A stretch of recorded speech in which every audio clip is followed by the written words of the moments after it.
Saat ini saya sedang berada di Masjid Agung ya.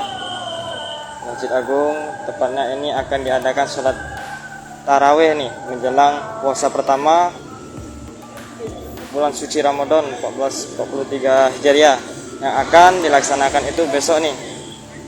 Nah, ini bagi kita umat muslim cukup bahagia, dan inilah suasana Masjid Agung sudah ramai dipadati oleh masyarakat juga warga ya teman-teman. Jadi begini suasana pertama sholat tarawih bersama ya di Masjid Agung.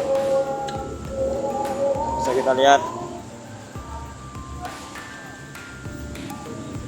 Jadi kembali infokan dan selamat menunaikan ibadah puasa ya teman-teman, dari teman-teman Tribunus juga.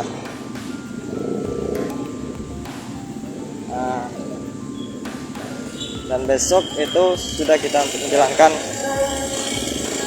puasa pertama kita di bulan suci Ramadan yang di tahun 1443 Hijriah.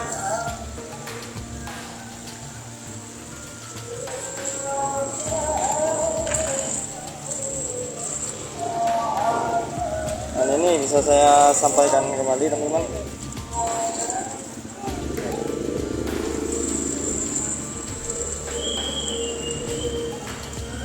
Puasa pertama dan sholat tarawih pertama ini memang terlihat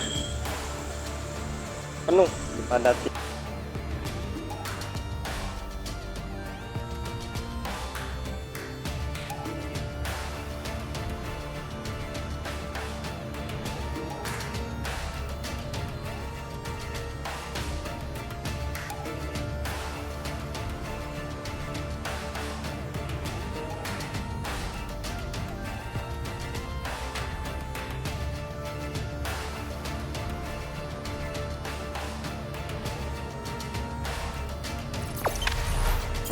Jangan lupa subscribe, share, komen, dan like ya.